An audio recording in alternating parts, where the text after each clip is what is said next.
آقای دکتر من بچه خیلی دوست دارم. به نظرم بچه نمک زندگیه. بله همینطوره. خب سوالتون رو مطرح بفرمایید. میخواستم شما راهنمایی کنید که چیکار کنم. بچه دار شید خواهیم. شما شوهر خوب سراغ دارید؟ زمین و ویلا و خونه و ماشین از من، بچه از اون. شمارتون رو بگذارید، اگه موردی بود حتما با شما تماس خواهیم گرفت. روی ایر هستید، بفرمایید خانم. شما قرص خواب خوب سراغ دارید؟ شما قرص خواب میخواید خانم؟ به همکاران من زنگ بزنید. نه آقای دکتر ما میخوایم بچه داشتیم. خب مبارک بچه داشتید.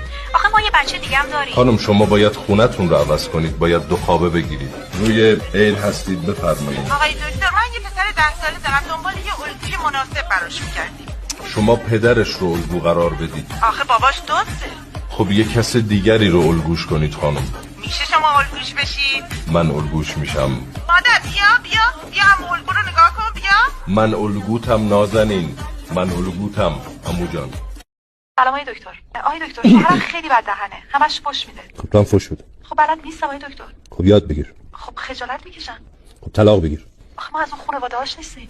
خفه خون بگیر پس زندگیتو بکن. روی ایر هستین بفرمایید. سلام آقای دکتر. 3 سال ازدواج کردم. شوهرمو خیلی دوست دارم و بهش احترام میذارم. ولی شوهرم مسخره میکنه، میگه زشتی. خب دماغ تو عمل کن. قبل از ازدواج عمل کردم. خب وزنتو بیار پایین. لاغرم آقای دکتر 48 کیلو ام. چشات چه رنگیه؟ قهوه‌ای. خب 48 کیلویی با چش قهوه‌ای. خب لنز سبز بذار. سلام آقای دکتر.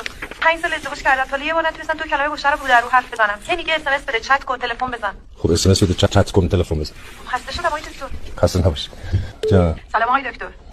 من زنگ زدم که از برنامه خیلی خوبتون تشکر کنم. تشکر کن. خب بگو. من ازدواج کردم. خدا رو شکر هیچ مشکلی هم ندارم. شوهرم خیلی ماه. برات کادو میخره. بله. سفر میبره. بله. سر وقت میاد، سر وقت میره. بله. قربونت میره.